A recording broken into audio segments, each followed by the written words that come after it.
Caminho do coração.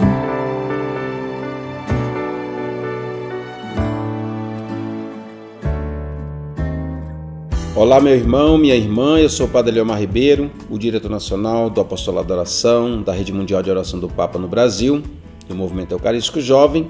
Estamos iniciando o mês de agosto, mas eu quero conversar hoje com vocês sobre um personagem muito importante para nós jesuítas, que apenas celebramos a sua festa agora, no dia 31 de julho, Santo Inácio de Loyola. Quem foi Santo Inácio de Loyola? Como é que se chegou a essa santidade, esse senhor? Vamos compreender um pouquinho isso. Santo Inácio morreu com 65 anos de idade, viveu 65 anos de idade. Nasce em 1491 e morre em 1556. Nascer num vale com montanhas que cortam o horizonte significa viver num mundo limitado e às vezes ensimesmado.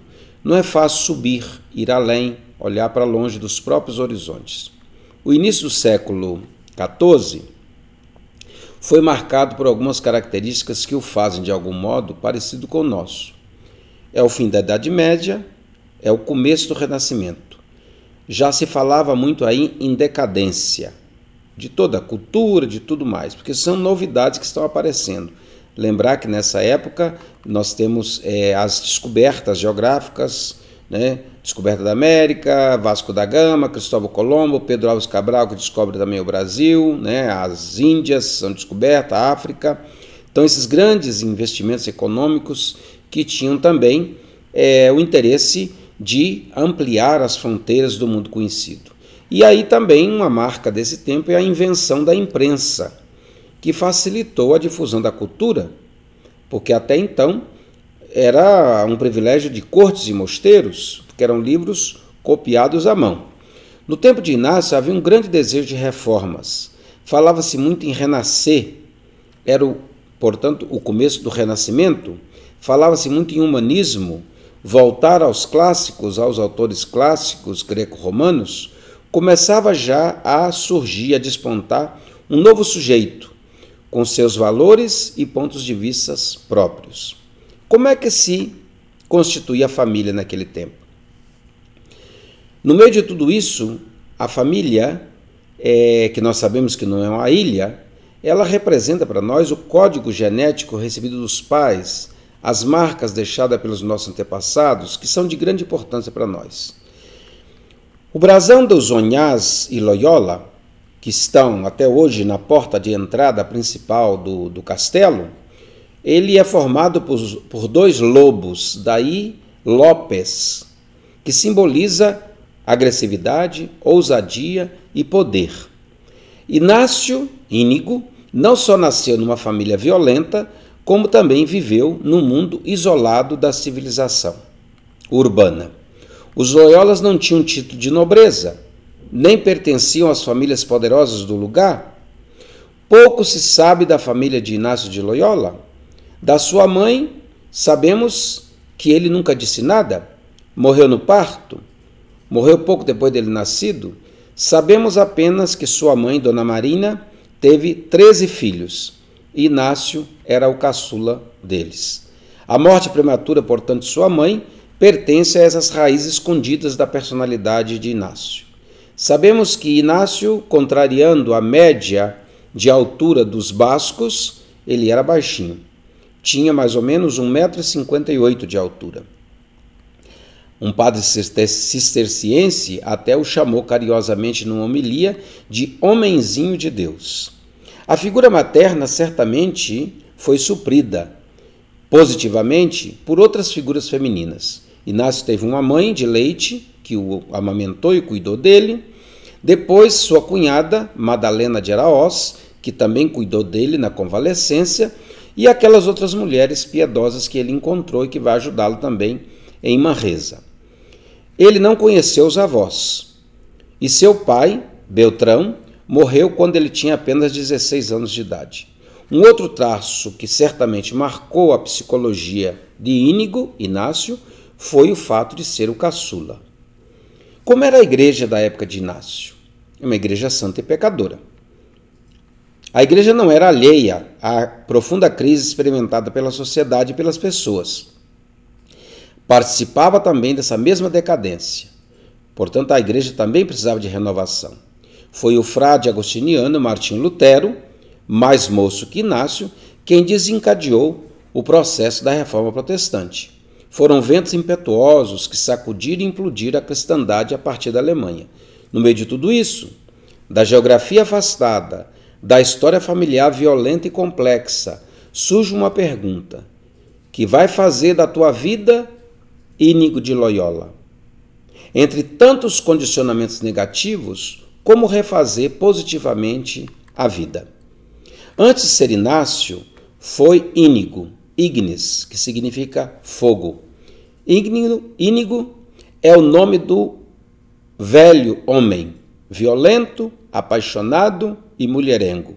Inácio, pelo contrário, é o nome do novo homem, humilde, serviçal e fraterno. Inácio é um convertido e, por isso mesmo, radical. Deus entrou na sua vida muito mais fundo do que aquela bala de canhão em sua perna, quando ferido na bendita batalha de Pamplona. Quando ele caiu, ruíram sonhos e fantasias mundanas. Descobriu que na sua alma havia feridas mais profundas e doídas do que aquelas de seu corpo. Experimentou sua fraqueza, experimentou também a bondade daqueles que cuidaram dele. Aos poucos foi percebendo que Deus o poupara e começou a brotar nele um sentimento profundo de gratidão. Uma vez curado das feridas da guerra de Pamplona, retira-se em Manresa, na Gruta em Manresa, pequena localidade nas terras catalãs, para confrontar toda a sua vida passada com a palavra de Deus. Precisava fazer isso, passar por essa experiência durante quase 9 meses, nascer de novo. Foi um segundo nascimento. Sem o saber, iniciara os exercícios espirituais, que é a marca registrada da sua espiritualidade. Os exercícios espirituais são, por assim dizer, uma autobiografia pedagógica, salvificamente escrita, modo e ordem, que cada um tem de sentir e saborear a descoberta do sentido da história própria.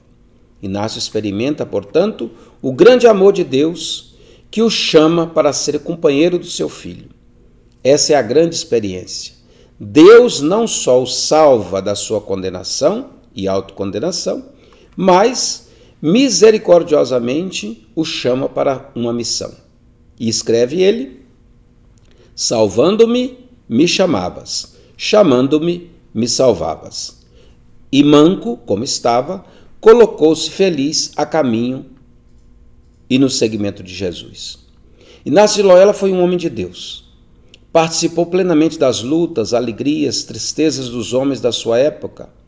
Contemplou o mundo de sua época com olhos da fé, com a vontade imensa de colaborar com o projeto de Deus, de transformar a realidade de pecado em plenitude do reino.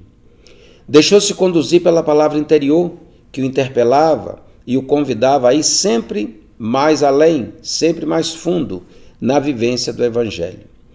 Os exercícios espirituais, sua experiência de buscar e encontrar a Deus, é o livro que mais influência teve na transformação de pessoas e estrutura nas mais diversas partes do mundo até hoje. Esse livrinho, não mais que 200 páginas, apresenta uma metodologia própria, que permite percorrer um caminho interior, que vai além do próprio, para um eu mais livre, profundo e comprometido. Em etapas diferentes, chamadas de semanas, quem faz os exercícios toma consciência do que é e do que é chamado a ser. No final dessa experiência, notará em si uma nova sensibilidade, que o permitirá encontrar a Deus em tudo e em todos, tornando-se assim, fazendo-se assim, um contemplativo na ação. O espírito de Inácio é transformante e transformador. É uma aliança da pessoa com Deus, é a vontade animada pelo verdadeiro amor. Espiritualidade naciana é, pois, esse modo próprio de ser e viver que tem aqueles e aquelas que experimentaram os exercícios espirituais. A espiritualidade naciana faz com que cada uma encontre a sua própria vocação e se aperfeiçoe nela. A espiritualidade naciana, tanto para os leigos e leigas como para os jesuítas, se define com as seguintes características. Primeiro, um profundo amor pessoal a Jesus Cristo. Segundo, uma sensibilidade contemplativa na ação, pois o Deus de Inácio é o Deus que trabalha em todas as coisas. Terceiro, um serviço. As pessoas se sentem servidores da missão de Cristo na igreja. Quarto, solidariedade com os mais necessitados. Quinto, parceria e colaboração com as pessoas de boa vontade. Sexto, um apostolado qualificado. Sétimo, uma liberdade interior para agir.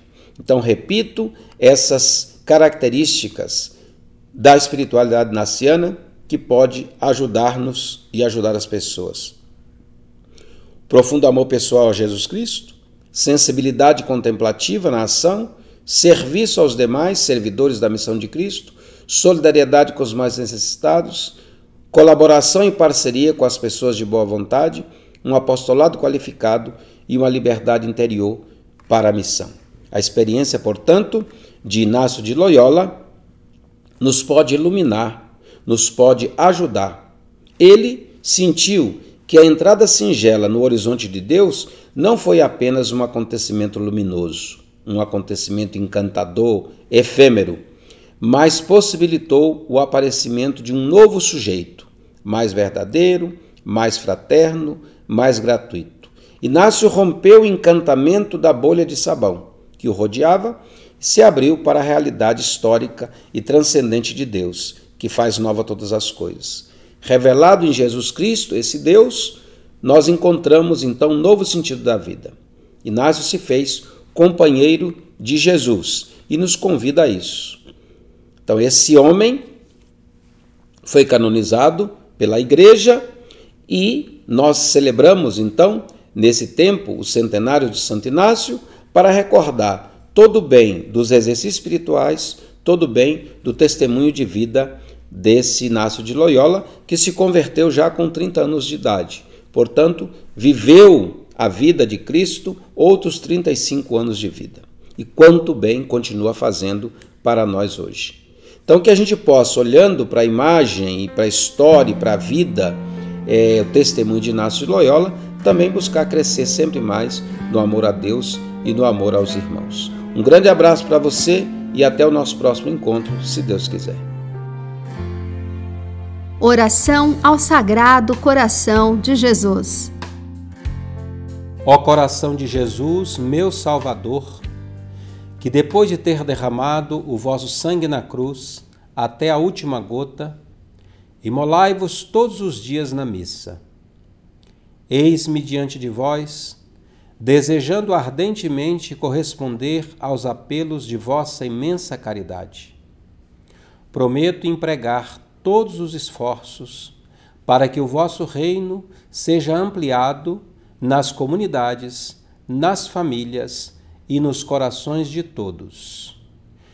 Jesus, manso e humilde de coração, fazei o nosso coração semelhante ao vosso.